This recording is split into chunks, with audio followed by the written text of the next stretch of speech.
सागर से मिलने का उसका तो सपना है, मेरे ही तरह प्रिया। प्रिया बोले हौले हौले, क्यों ये बोले जानू ना। जिया बोले हौले हौले, क्या ये बोले जानू ना। গল্পের শুরুতে এই যে সুন্দর বাড়িটা দেখছি, আমাদের এই সিরিজের সম্পূর্ণ ঘটনাটি ঘটবে এই বাড়িতে। তবে এত সুন্দর বাড়ির মধ্যে সব থেকে অগোছালো যে ঘরটা, সেটা আর কারো নয়, আমাদের হিরোর। আমাদের হিরো একটা লম্বা সময় ধরে ঘুমিয়ে আছে। তার দিন দুনিয়ার কোনো কিছুর খবর নেই। হঠাৎ করে একটি বজ্রকণ্ঠ তার নাম ধরে ডাকলো, জাঙ্কু জাঙ্কু। তোর কি বিবেক বুদ্ধি বলতে কিচ্ছু নাই? কালকে রাতে থেকে তোরে আমি বলতেছি যে আজকে অন্তত একটু তাড়াতাড়ি উঠিস। তোর বাবা যে তোরে দেখতে পারে না, না শুধুমাত্র তোর চরিত্রের কারণে, বুঝছিস? একটা কথা বললে তুই যদি শুনোস, তোরে বলা আর কলা গাছকে বলা একই কথা। কলা গাছকে বলা যেহেতু একই কথা, তাহলে বইলো না, আর বললে কলা গাছকে গিয়ে বলো। আব্বুরে বলো না কলা গাছ লাগাইতে। শোনো, আমার ঘুমের মধ্যে বিরক্ত করো না, আমাকে ঘুমাইতে দাও, বুঝছো? আর কত ঘুমাবি? তোর জন্য একদিন আমি ঘুমাই যাবো সারা জীবনের জন্য। তখন না আর মা বলে ডাকতেও পারবি না, তখন বুঝবি মায়ের কি মর্যাদা। উফ, সেম ডায়লগ সেম ডায়লগ, ভালো লাগে না বুঝছো? পরে আমার মেজাজ গরম হয়ে যাবে, নাম হবে জাঙ্কুক বদ মেজাজি। কি বলতে আসছো বলো? কি বলতে আসছি তুই জানোস না? তোরে আমি বলি নাই গ্রাম থেকে তোর চাচাতো বোন আসতেছে পরীক্ষা দেওয়ার জন্য? আজকে তো তাই আনতে যাওয়ার কথা ছিল তোর। হ্যাঁ শোন, ওঠ তাড়াতাড়ি ওঠ, এখনো আধা ঘন্টা সময় আছে, তাড়াতাড়ি পোশাক পরে স্টেশনে যা। কি? গ্রাম থেকে আমার বোন আসতেছে? চাচাতো বোন? কেন? কেন মানে? তোরে আমি বলি নাই তোর চাচুরা বাসা ভাঙছে, নতুন করে বাসা তৈরি করবে, ওই বাসায় থেকেও কি পড়াশোনা করতে পারবে? এটা যেন ঈশ্বরচন্দ্র বিদ্যাসাগরের বাড়ি, এখানে আসলে তার জ্ঞান বুদ্ধি সব কিছু হবে। শোনো, আমি না ওইসব চামচামিগিরি করতে পারবো না, ঠিক আছে? তাকে উল্টা পায়ে চলে যাইতে বলো। এসব গেও ভুট্টুত আমার বাসায় কোনো জায়গা নেই। শোন জাঙ্কু, 10 বছর ধরে তুই গ্রামে যাস না, তোরে আমি কিচ্ছু বলি না, কিন্তু এর মানে তো এটা না, তাই না, যে গ্রামের কেউ আসতে পারবে না। শোন, নিজের ব্যবহার ঠিক করিস, আর গেস্ট রুমে তো শোয়ার ব্যবস্থা করবে, এই রুম ওরে ছেড়ে দিবি। হ্যাঁ, আমার রুম আমি ছেড়ে দিব? খবরদার, আমার রুম তো আমি তোমার জন্যও ছাড়বো না। আর ওই কোন গাইয়া ভুট্টুত বন্টন ওইসব ওইসব আমি বুঝি না, বুঝছো? আমি ওরা আনতে টানতে যেতে পারবো না, তোমাদের যা ইচ্ছা করো। একটা কথা বলবি না, চুপচাপ রেডি হ, চুপচাপ গিয়ে ওকে নিয়ে আয়, ঠিক আছে? শোন, ওর সাথে কিন্তু কেউ আসতেছে না, স্টেশন পর্যন্ত ট্রেন আসবে, তারপর তুই ওরে নিয়ে আসবি, বুঝছো আমি কি বলছি? ওর ফোন নাম্বারটা নে। এক্সকিউজ মি মম, প্লিজ এখান থেকে যাও। আমার না প্যাকের প্যাকের প্যাকের প্যাকের এগুলো শুনতে আমার মন চাইতেছে না, ঠিক আছে? আচ্ছা ঠিক আছে, আমি যাবো না এখন, যাও তো, আমার ঘুমাইতে দাও না, আধা ঘন্টা তো অনেক সময়, যাও যাও ঘুমাইতে দাও। এটা বলে জাঙ্কুকের মা চলে গেল। কিন্তু কিছুক্ষণ পর জাঙ্কুক কি মনে করে যেন রেডি হয়ে আসলো। অলরেডি ট্রেন স্টেশনে চলে আসছে। কি ব্যাপার? ট্রেন চলে আসছে অথচ গাইয়া ভুট্টা এখনো আসে নাই? কোনো ছেলের সাথে পালাই টালাই গেল নাকি? ওয়েট, আম্মুকে তো নিউজটা দিতেই হয়। আম্মুর নাম্বারে একটা ফোন দিই। টিট টিট টিট টিট টিট টিট। হ্যালো, হ্যাঁ আম্মু, শোনো, তোমাদের গাইয়া ভূত এই স্টেশন পর্যন্ত আসেই নাই। কি বললি তুই? কি বললি তুই? তুই কোন জায়গায় আসছিস আগে এটা বল। কোথায় থেকে কল করছিস তুই আমারে? তোর কথা এমন শোনা যাইতেছে কেন? স্টেশন থেকে কল করছি। গাইয়া ভূতকে নিতে পাঠাইছিল না? গাইয়া ভূত নাই আম্মু, সিরিয়াসলি নিশ্চয়ই কোনো ছেলের হাত ধরে চলে গেছে। তুমি তো জানো না এসব গ্রামের মেয়েরা শহরের মেয়েদের থেকেও বেশি পাকনা হয়, বুঝছো? তাই না? শহরের মেয়েদের থেকে পাকনা হয়। তোর হাতে ঘড়ি আছে না? টাইমটা দেখ তো, কয়টা বাজে? একটু দেখ। কয়টা আর বাজে? সবে মাত্র 12:30। কি হয়েছে তো? তোমার আমি যেটা বলতেছি সেটা শোনো না। ওর বাড়িতে জানাই দাও মেয়ে আর নাই, মেয়ে জামাই নিয়ে বাচ্চা নিয়ে 2 দিন পর যাবে গ্রামে।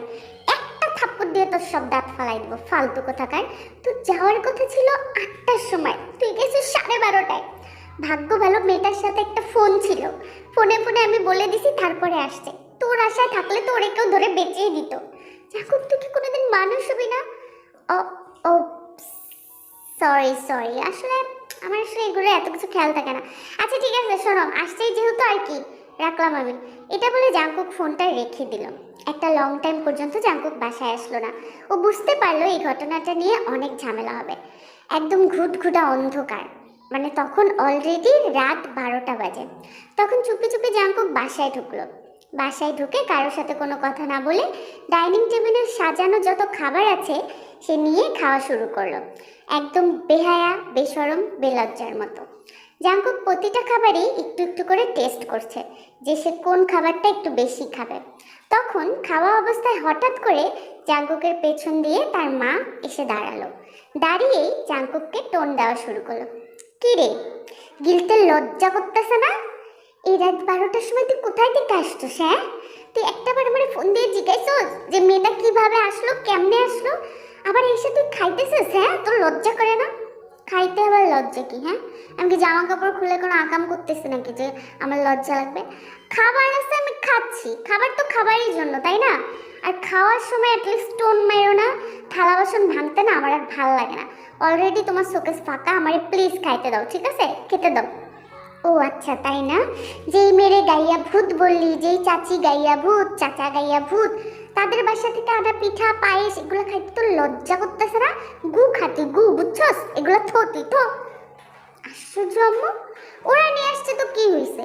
ওদের জমির ধানে আমাদের শেয়ার আছে না, এর জন্য আমি খাচ্ছি। আমি কি কারো করুণা করতেছি নাকি? শোন, একটা কথা বলিস না।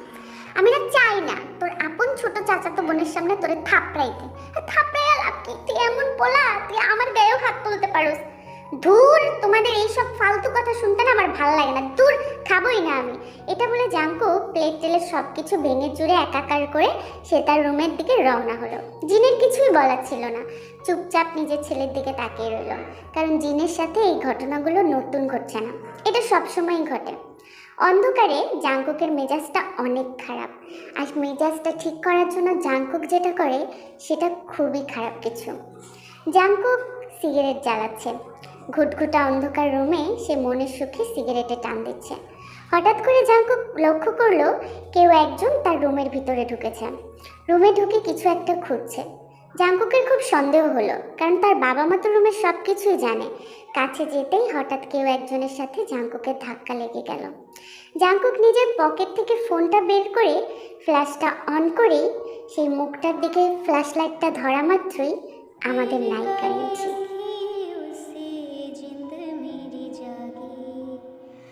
धड़कन से तेज दौड़ूं सपनों से आगे, अब जा लुट जाए ये जहां, छूट जाए संग।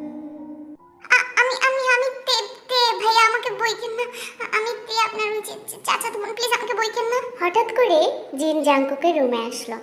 এসে লাইটটা অন করা মাত্রই জাংকুক তেকে ছেড়ে দিল। কি রে জাংকুক? আম্মু, এটা কে? চিনতে পারছ নাই? চিনতে পারছ নাই এটা কে?